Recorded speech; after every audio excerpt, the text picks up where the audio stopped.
I am very excited to talk about Blitzscaling with two of the fastest growing startup founders, maybe in history, between FTX and Sam Bankman-Fried and CZ at Binance. So please, let's welcome our guests. And gentlemen, thank you for being flexible. We all got to be flexible these days, right? Things happen. It's a wild west, wild east, wild west. It's all crazy. But thank you both for joining. Thanks for having us. Hope you're saying Safu. CZ, you'll be very pleased to know that I've generally been signing off my stay safe emails with stay Safu. Nice. But am I getting the pronunciation right? Because I've never actually said it out loud. Yeah, I think Saifu or Saifu. Yeah, anything works.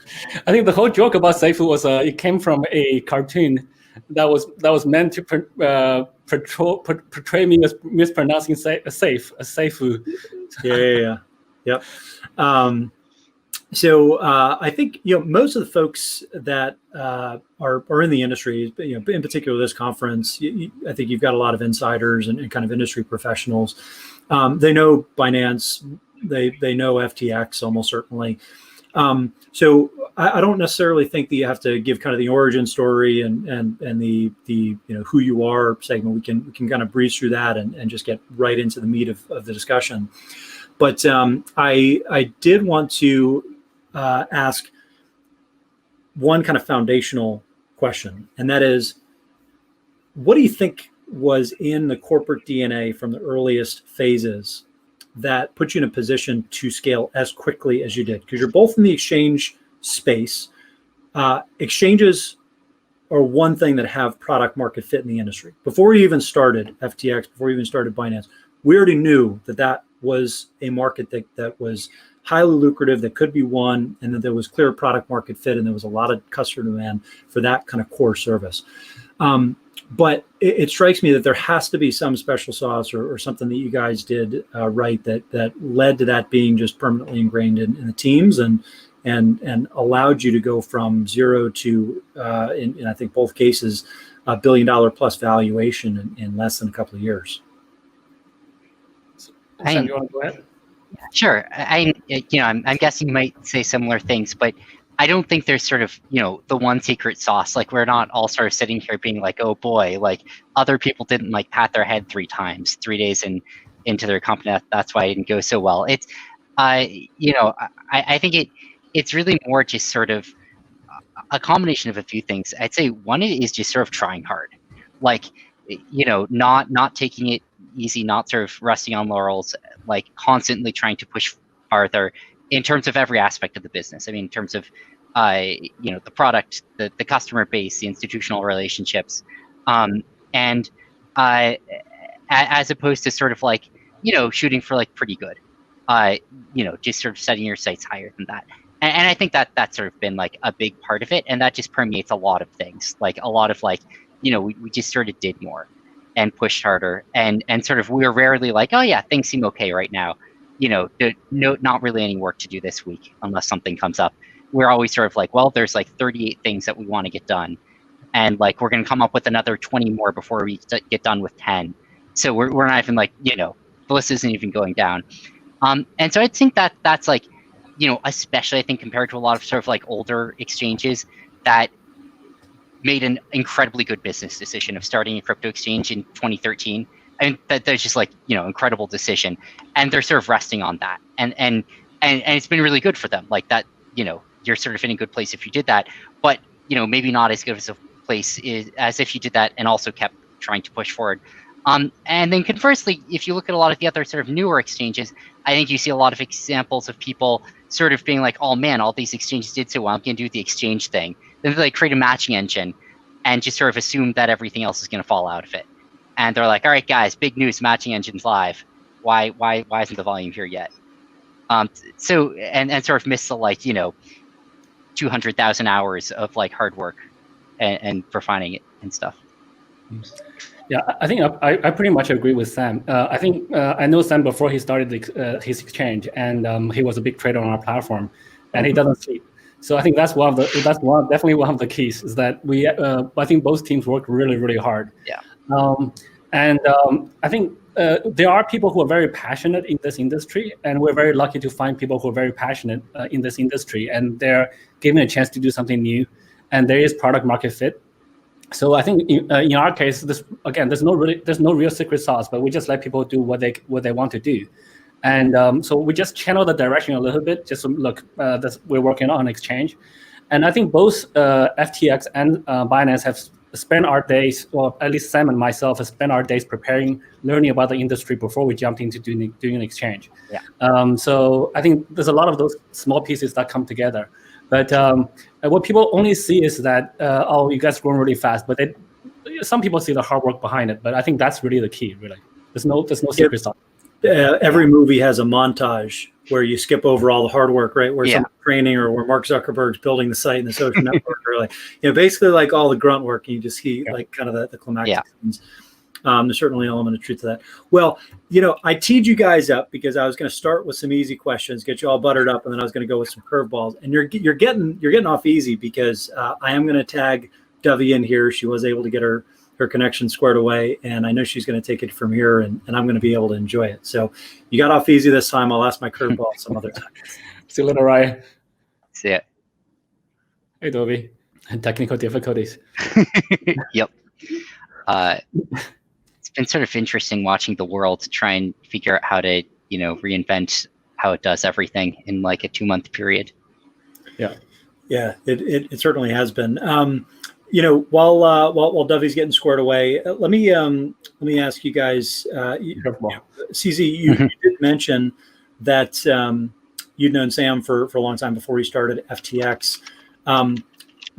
There is obviously direct competition in the exchange space, right? One person's volume is another exchange's not volume, I guess. And now a rising tide will lift all boats, and there are going to be multiple entities that win. But what was it about the FTX partnership that ultimately led Binance to make an investment and for you to align more closely? Because from an outside perspective, it seems like there's a direct collision course when it comes to customer overlap. So, FTX, well, not Alameda, the quant trading firm, has always been one of our biggest clients. So Sam has been trading with us for a long time. So that's how I knew him. And also, I see a lot of innovation and a lot of energy in Sam and in Sam's team. they're a young team. They're smaller, but they're very energetic. They're very creative, very innovative. They can do a lot of things that we can no longer do. So being small has advantages. You can do newer products, more controversial products, more funnier products, those kind of things. Whereas, so I just saw the potential there. I think the competition side of it is very minimal, to be honest. We're nowhere near saturating the market yet. And even in this small, like from the sort of global population scale, I don't know, there's maybe only less than 0.1% of the population who have crypto. So we can together grow 1,000 times and not collide with each other that much. And also, I think that there's product differentiation, and there's a lot of new experiments we cannot do, but we can learn from FTX. So just seeing them do some of these new experiments are quite interesting for us. So we always want to push innovation in the industry, not so much, we don't view the competition angle that much. And even today, FTX help us with a lot of liquidity and volumes on the quant side. So there's still a lot of cooperation going on. Sam, same question over to you then. Are you crazy? You're going to do all the experiments so that figure out what works? Yeah, I mean, I think one thing is that obviously there's some extent to which the exchange space is just not zero sum in general. But and I think that's real. But I think there's also an extent to which it's not pairwise zero sum.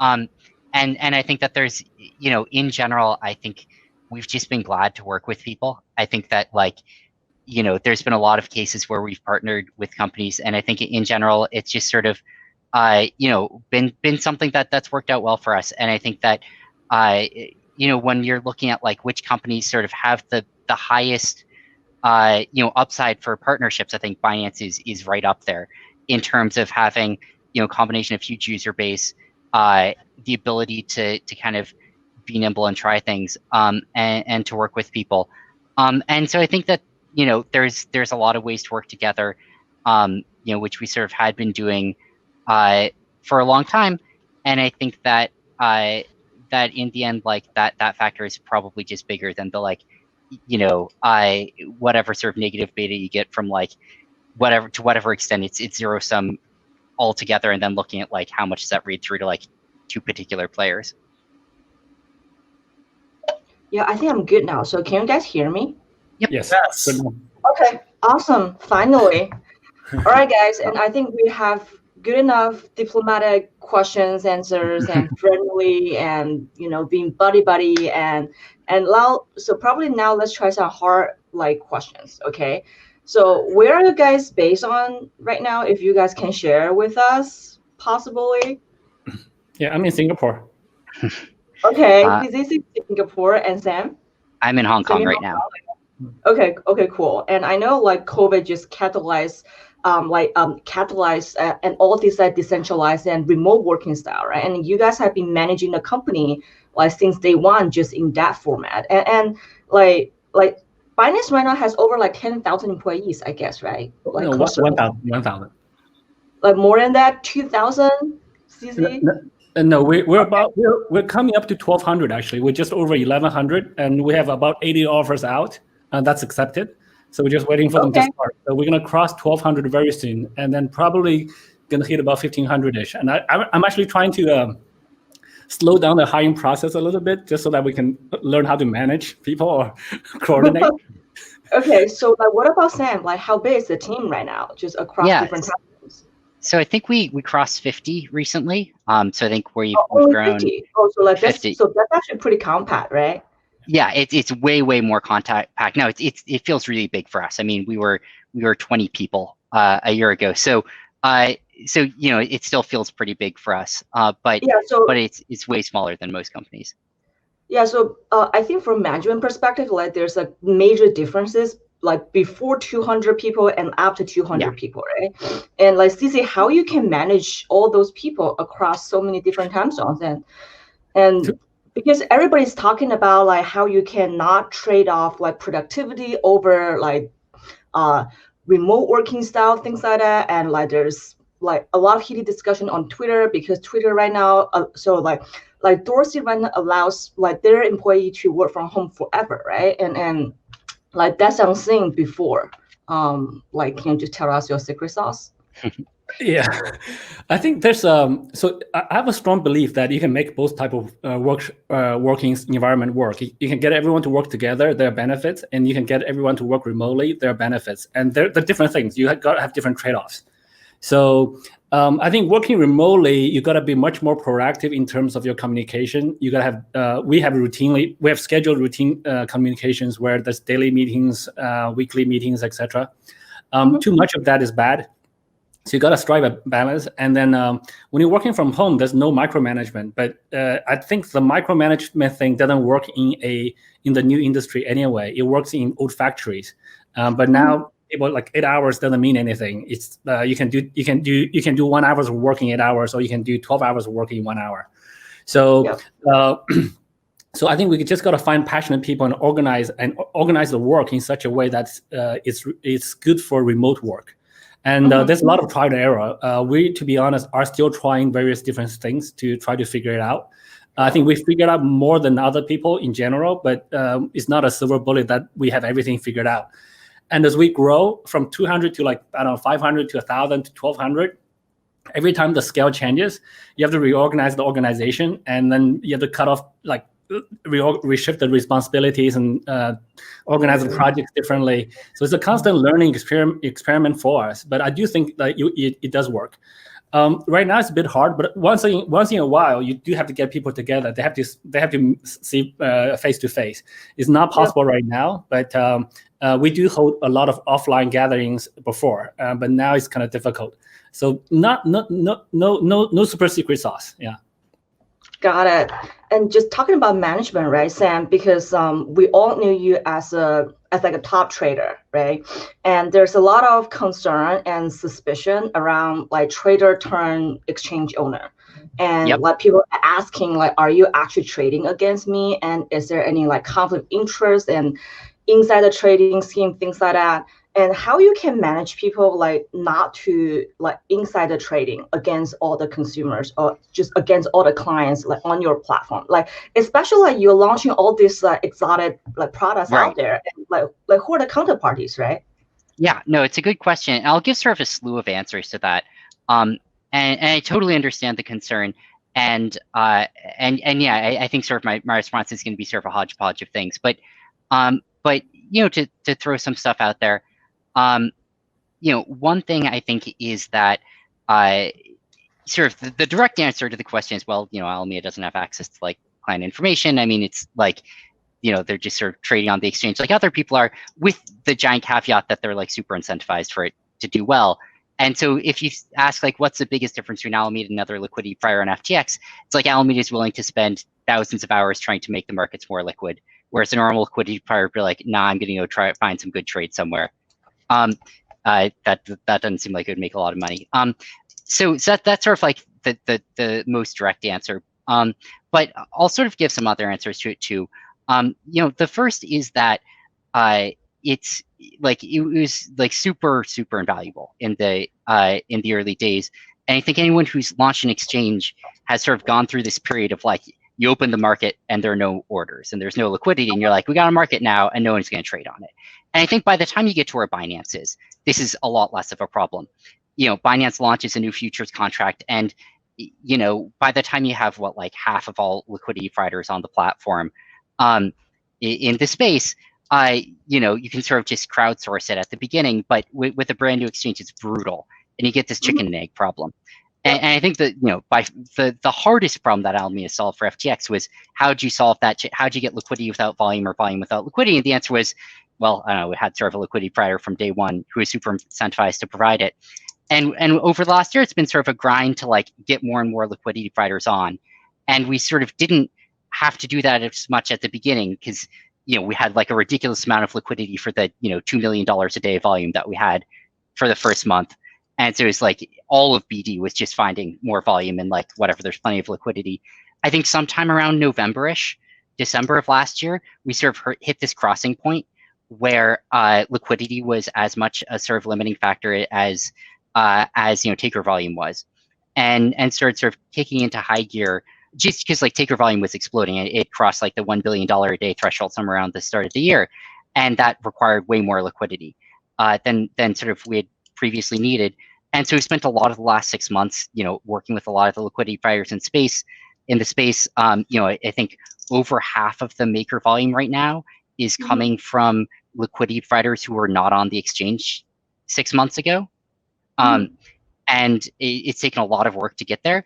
But sort of over time, you know, the liquidity pool of FTX is becoming like, you know, more sort of normal in a lot of ways, and more standard, with the one caveat that I will say that like when we launch a weird new product, like on minute one, there aren't going to be many liquidity providers there. You know, you're like, all right, we're launching, you know, Pete Buttigieg for president futures. You know, it's not like the top 5 liquidity providers in crypto are like, oh yeah, we're turning on our Buttigieg algorithms now. It's all good. And so I think that, you know, when you say sort of launching a new weird non-standard contract, that's the case where there's like basically 1 or 2 liquidity providers for the first few days while we, you know, kickstart the market and try and get more in. But in general, the liquidity has become a lot more sort of even over the last 6 months or so. Got it. And yeah, so like talking about, so now we know how you guys solved the liquidity issue, right? And like, so the foundation of any crypto exchange or like any exchanges out there is like client security and like client asset security. And like on top of that, and I think it's trust, right? And like CZ and Sam, you guys have been the faces of your own company and building the trust around you as a person. So like the question is for both of you guys, like, do you guys consider like yourself as a single point of failure in the future for FTX or like for Binance? And so because like from outsider perspective, and you guys definitely are the single point of failure. Just I think about if like one day CZ is not talking on Twitter, or like Sam is like log out of Twitter or something like that, and then people will actually freak out, right? And so there might be some access scam going on, like things like that, and people will get talking. And so like if you already become the single point of failure and becoming this like center figure of like all this like diplomatic relationship, and how you can decentralize yourself in the future, and like is there any possibility? Okay, you want me to go first? I think we're Yeah, sure. I think we're probably a little bit further along than Sam, because we're a couple years older, and a little bit bigger team. So I've gotten to a point where I'm pretty redundant in Binance, to be honest. So I still tweet, I still sort of dictate or not dictate, sort of guide the general direction. But I share a little secret. I don't even have a backend admin to the Binance systems. So I remove myself from accessing the backend. So I never look up any client information. I'm not able to log into our backend admin system. So it just doesn't require me to do that. And for security, I travel a lot, so I don't want to have access to any of the systems. So today everything's done by other people in Binance. So like worst case, something happens to me, Binance will run fine. There will be a perception problem and branding problem where people do associate very heavily CZ with Binance. But I think over time, as Binance matures, we'll grow out of it. So that is a valid concern. But I think as companies grow and mature, it's more of a problem at the early stage of the company. And as companies mature, we grow out of it. Yeah, so what about Sam? So I still remember back in the time, your Twitter account was getting like just freestyle, I remember, right? And then so you have to create like a new one and people freaked out. Yep. Oh yeah. So I got SIM swapped. This was about a year ago. Oh, okay. Got it. SIM swapping turns out to be way too easy to do. You just call up a phone company. You're like, I'm Sam. Can I have his phone number? They just say yes. Telco, yeah. So it's not tied to anything mission critical, but it was a 2FA on my Twitter. So I think what I'd say, and there's some similarities to what CZ had said, although as he said, like we're way younger. I'm not critical for any of the like core, tomorrow functioning of the exchange. Like I'm not sort of critical for like, the ability to like safeguard the assets tomorrow or like process withdrawals or something like that. But I think the much bigger thing is you think about like something more like management and company direction and like, staying on top of like, what are the important things for us to be thinking about? What features should we be rolling out? What should we be prioritizing? How should we be triaging things? What about exchange cold storage? And you must be one of the multi-sig, right? And right, like without you. So is there like any like resilience or just a contingency plan? Yeah. If you guys have any accidents, for instance. Yeah, so if I died tomorrow, that'd kind of suck, but the assets would be okay. We are sort of prepared for that. So we've got plenty of and there's sort of a few other people who can take my place in that internally, if that were to befall me. And so we sort of solved the like what happens tomorrow problem. Now that's a different thing from like business direction over the next year. And I think that's, it's not an unsolvable problem if I left, but it's a hard problem. And it's like, I think that would be like a really interesting thing to watch unfold. Like, what would happen and how would FTX, evolve? And like right now I am like certainly pretty central to most sort of directional decisions that we make and a lot of pretty low level decisions. Like I read over almost all of our PR statements. I read over our Zendesk articles. I read over half our customer support. And so, there'd be sort of a lot of things that I'm sort of filtering through that wouldn't happen as well. And a lot of this is just like being able to catch things that wouldn't seem relevant if you didn't happen to know some other weird thing going on. And like, oh no, we like really shouldn't say that thing. Like it made sense in that context, but it's going to be really misinterpreted because like some other thing going on over there. But in terms of like cold storage and things like that, I'm not mission critical. Cool. Yeah. Okay, so clients' assets are safe, and even if you guys just disappear tomorrow, and like the following question is, I think it's also related as well, because I know Sam actually moved out of San Francisco, because I remember when first time we met, we're in Singapore, and you were already like, that was 2018, and you were already planning like moved out of SF, right? And CZ has been running around all the world and try to avoid avoid U.S. territory, and yeah. So, like, what is the role of regulation in the light of? So, just like on the roadmap of the so on the roadmap of FTX or Binance development, and we all know this regulatory arbitrage game, and but like how you guys play it out? Yeah, and I think what I would say is like, the regulatory environment is an important feature of a product. And like there's this regulatory arbitrage concept, but I think it's more like make sure you're launching the right product for the regulatory environment that you're launching it in. Like don't try and launch a fully fledged futures exchange in the United States right now. That's not going to go well. And similarly, don't try and launch like a Bitcoin USD exchange globally. Like that's not going to be an exciting product.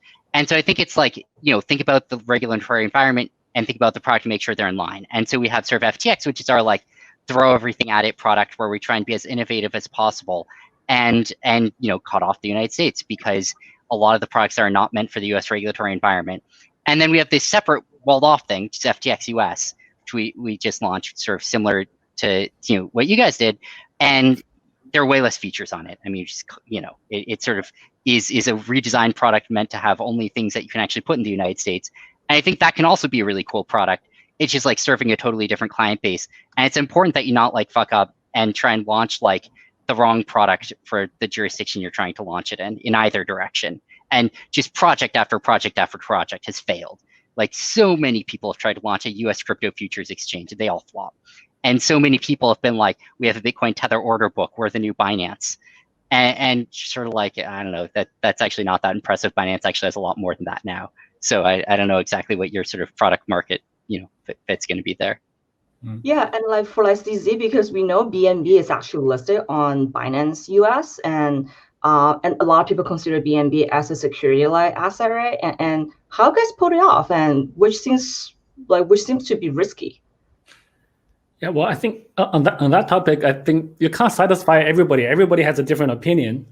What matters is whether it's there must be a legal opinion somewhere, right? We have plenty of legal opinions saying that BNB is not a security. We have it from almost every state in the United States and almost every country in the world now. So we don't think it's a security, but we can't prevent some random person on the street or anyone to think if it's not, or it is, or it is not.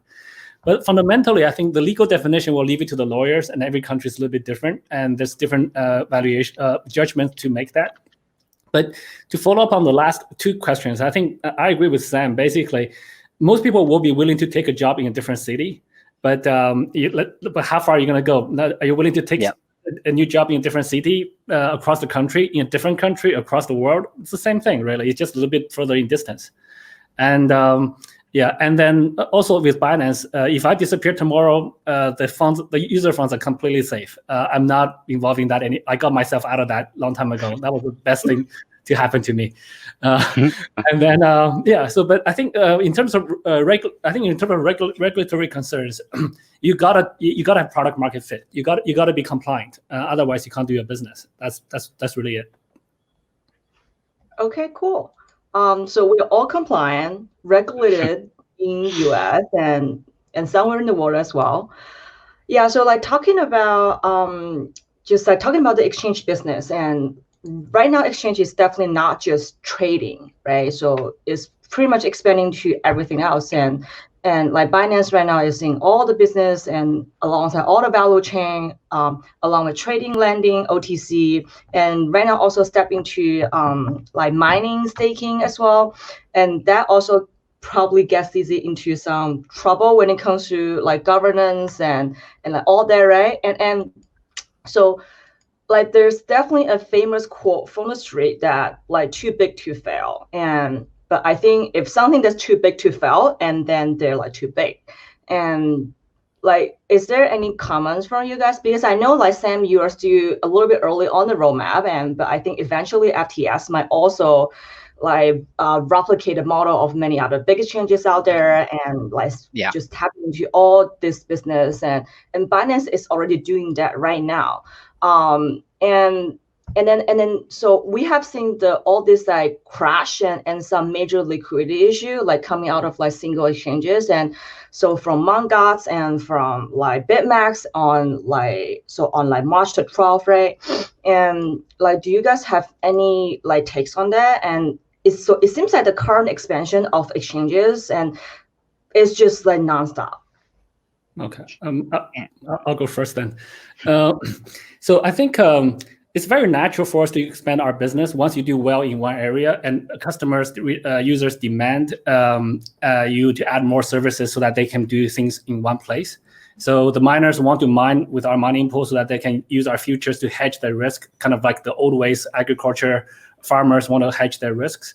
And then so it's a very natural progression to grow. I don't believe in the too big to fail concept. I think it exists only if governments are willing to bail you out. If you don't do bailouts, the guys who fail will fail. It's a little bit nasty when it fails. People do get hurt, but you will not become too big to hurt more people.